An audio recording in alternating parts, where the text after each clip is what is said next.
olmakta, yararlı basın mensuplarının bir araya gelmekten büyük memnuniyet.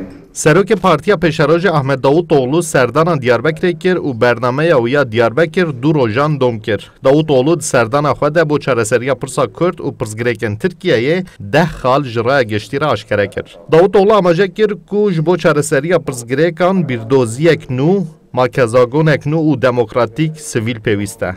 Divê Kurdî jî di jiyana rojane de û saziyên fermî de bi serbestî were bikaranîn û perwerdehiya zimanê zikmakî pêk were.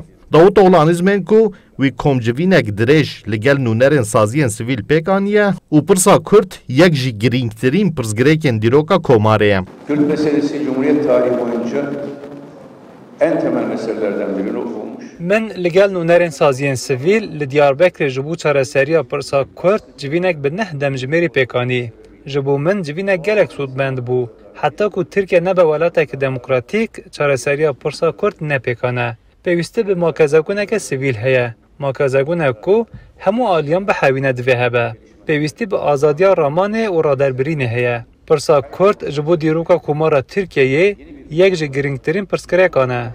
Benim hayatımda hiçbir zaman ikili bir dil olmadı. Diyarbakır'da ne söylediysem Konya'da onu söyledim. Serokê Şaxa Diyarbakirê Partiya Peşeroj Aydın Altaç jî anîzmên ku derbarê perwerdehiya zimanê zikmakî de serê wan zelal e û divê Kurdî bibe zimanê perwerdehiyê. Altaç balkêşand ku partiya wan bo çareseriya pirsa Kurd ciheke berfireh di bernameya partiyê de veqetandiye.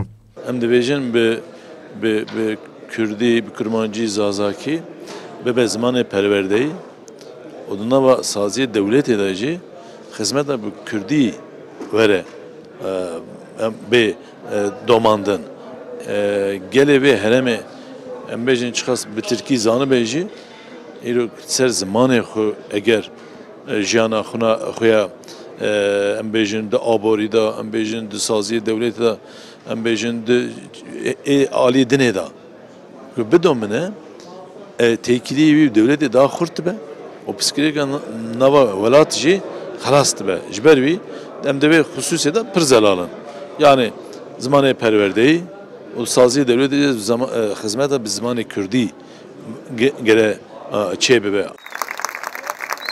Ahmet Davutoğlu di dawiya bernameya xwe Diyarbakir'de serdana Sûrê jî kir û li gel esnafan hevdîtin pêkanî. Davutoğlu dazanîn ku eger dawî li serokwezîrtiya wî nehatiba dê li Sûrê nûnertiya serokwezîrtiya Tirkiyeyê bidavekirin. Lê rê nehat dayîn.